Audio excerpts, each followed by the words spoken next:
Genre: Historical Fiction. The Unbreakable Code by Sarah Hoagland Hunter. Illustrated by Julia Miner. Essential question: how do different groups contribute to a cause?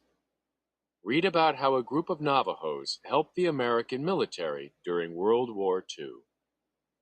John raced up the trail, sending pebbles skidding behind him. When he reached his favorite hiding place, he fell to the ground out of breath. Here between the old pinon tree and the towering walls of the canyon, he felt safe.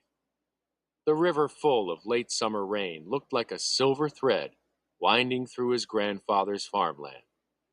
They would be looking for him now, but he was never coming down. His mother had married the man from Minnesota. There was nothing he could do about that, but he was not going with them. He closed his eyes and rested in the stillness. The faint bleat of a mountain goat echoed off the canyon walls. Suddenly a voice boomed above him. "Shouldn't you be packing?" John's eyes flew open. It was his grandfather on horseback. "Your stepfather's coming with the pickup in an hour." "I'm not going," John said. "You have to go. School's starting soon," said grandfather, stepping down from his horse. "You'll be back next summer." John dug his toe deeper into the dirt. "I want to stay with you," he said. Grandfather's soft brown eyes disappeared in the wrinkles of a smile. John thought they were the kindest eyes he had ever seen. "You're going to be all right," grandfather said. "You have an unbreakable code." "What's that?" asked John. Grandfather sat down and began to speak gently in Navajo. The sounds wove up and down, in and out, as warm and familiar as the patterns of one of grandmother's Navajo blankets. John leaned against his grandfather's knee. "The Unbreakable Code is what saved my life in World War II," he said. "It's the Navajo language." John's shoulders sagged. Navajo couldn't help him. Nobody in his new school spoke Navajo. "I'll probably forget how to speak Navajo," he whispered. "Navajo is your language," said his father sternly. "Navajo, you must never forget." The lump in John's throat was close to a sob. "You don't know what it's like there," he said. His grandfather continued quietly in Navajo. "I had to go to a government boarding school when I was 5. It was the law. They gave me an English name and cut my hair off. I wasn't allowed to speak my language. Anyone who spoke Navajo had to chew on squares of soap. Believe me, I chewed a lot of soap during those years. Speak English, they said. But Navajo was my language, and Navajo I would never forget. Every summer I went home to herd the sheep and help with the crops. I cried when the cottonwoods turned gold, and it was time to go back. Finally, one night in the 10th grade, I was working in the kitchen when I heard a bulletin on the school radio. Navajo needed for special duty to the Marines. Must be between the ages of 17 and 32. Fluent in English and Navajo, and in excellent physical condition. Just before lights out, I snuck past the bunks and out the door towards the open plain. I felt like a wild horse with the lasso finally off its neck. Out in the open, the stars danced above me, and the tumbleweeds blew by my feet as I ran. The next day, I enlisted. "But you weren't 17, said John. "The reservation had no birth records," grandfather said with a grin. 2 weeks later, I was on a bus headed for boot camp with 28 other Navajos. I stared out the window into the darkness. I was going outside of the 4 sacred mountains for the first time in my life. "Were you scared?" asked John. "Of course," said his grandfather.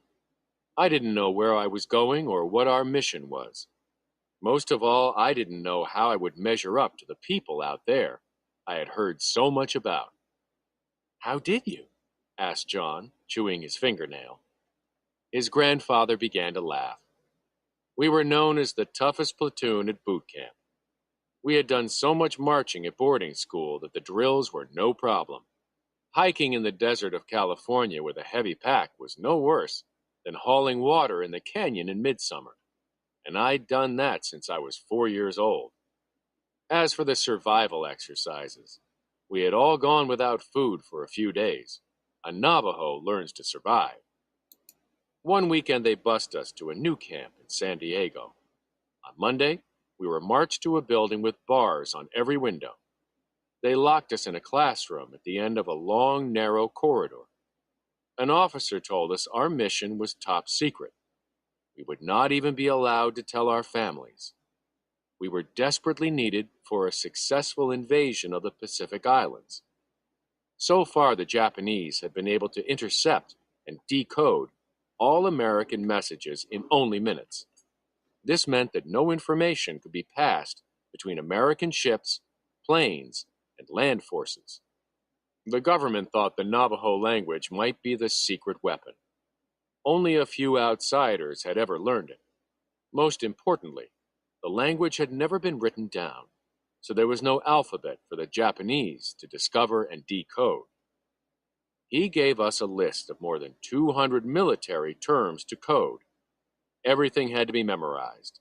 No trace of the code could ever be found in writing. It would live or die with us in battle. When the officer walked out of the room, I looked at the Navajo next to me and began to laugh. All those years they told us to forget Navajo, and now the government needs it to save the country. We were marched every day to that classroom. We were never allowed to leave the building. We couldn't even use the bathroom by ourselves. Each night, an officer locked our notes in a safe. The code had to be simple and fast. We would have only one chance to send each message. After that, the Japanese would be tracing our location to bomb us or trying to record the code. We chose words from nature that would be easy to remember under fire. Since Navajo has no alphabet, we made up our own. A became Walachi.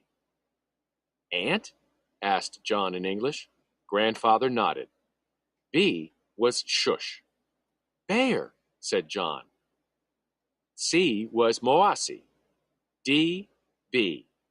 E, Tse. His grandfather continued through the alphabet. Each time he named the Navajo word, John answered with the English. We named the aircraft after birds. The dive bomber was a chicken hawk. The observation plane was an owl. A patrol plane was a crow. Bomber was buzzard. At night we would lie in our bunks and test each other. Pretty soon I was dreaming in code. Since we would be radio men, we had to learn all kinds of radio operations. We were taught how to take a radio apart and put it together blindfolded. The Japanese fought at night, so we would have to do most of our work in complete darkness. Even the tiniest match flame could be a target. When the day came for the code to be tested in front of the top Marine officers, I was terrified. I knelt at one end of a field with our radio ground set.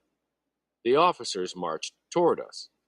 Behind a building at the other end of the field, another code talker sat under military guard waiting for my transmission.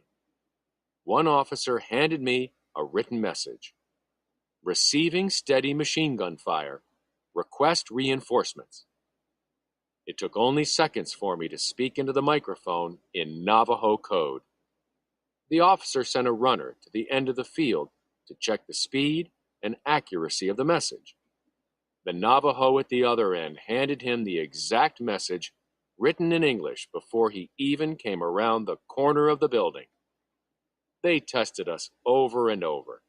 Each time we were successful. The government requested 200 Navajo recruits immediately. 2 of our group stayed behind to train them. The rest of us were on our way. Tell me about the fighting, said John. Suddenly grandfather's face looked as creased and battered as the canyon walls behind him. After a long pause, he said, What I saw is better left back there. I would not want to touch my home or my family with those pictures. Before we invaded, I looked out at that island. It had been flattened and burned. Let this never happen to a beautiful island again, I thought. I just stayed on the deck of the ship thinking about the ceremonies they were doing for me at home. We invaded at dawn. I almost drowned in a bomb crater before I even got to shore. I was trying to run through the water and the bullets when I felt myself sinking into a bottomless hole. My 80-pound radio pack pulled me straight down. I lost my rifle paddling to the surface. On the beach, it was all I could do just to survive. I remember lying there with gunfire flying past my ears. A creek that ran to the beach was clear when I first lay there. By noon, it was blood red. The worst were the fallen soldiers I had to run over to go forward. I couldn't even stop to say I was sorry. I just had to run over them and keep going.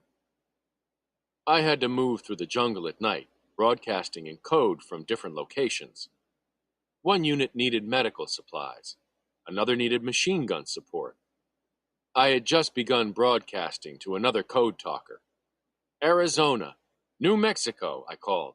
The next thing I knew, an American soldier behind me was yelling, "Do you know what we do to spies?" "Don't shoot," I said. "I'm American. Look at my uniform." He didn't believe me. He had just heard the foreign language. He had seen my hair and my eyes. Japanese spies have been known to steal uniforms from fallen soldiers. One of my buddies jumped out of the bushes right at that moment and saved my life. "How did you stay alive the rest of the time?" asked John. "My belief was my shield," Grandfather answered.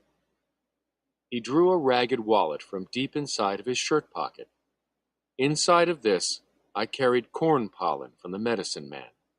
"Never be afraid," he said. "Nothing's going to touch you." And nothing ever did. More than 400 code talkers fought in some of the bloodiest battles of World War II. All but a few of us survived. The Japanese never did crack the code. When they finally discovered what language it was, they captured and tortured one poor Navajo. He wasn't a code talker and couldn't understand the message they had intercepted. He told them we were talking about what we ate for breakfast. Our code word for bombs was eggs. 6 months before the war ended, Navajo code talkers passed more than 800 messages in 2 days during the invasion of Iwo Jima.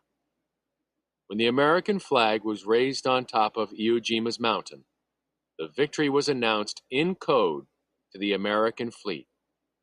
Sheep, uncle, ram, ice, bear, ant, cat, horse, itch, came the code. John tried to spell out the letters. "Suribachi?" asked John. "Yes," said Grandfather. "Mount Suribachi."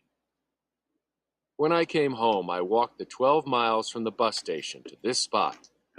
There weren't any parades or parties. I knew I wasn't allowed to tell anyone about the code. I looked down at that beautiful canyon floor and thought, I'm never leaving again. "But why did you leave in the first place?"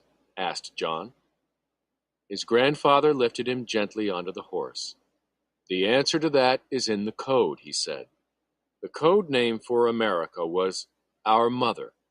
You fight for what you love. You fight for what is yours. He swung his leg behind John and reached around him to hold the reins. "Keep my wallet," he said. "It will remind you of the unbreakable code that once saved your country." John clutched the wallet with one hand and held the horse's mane with the other. He wasn't as scared of going to a new place anymore. His grandfather had taught him who he was and what he would always have with him.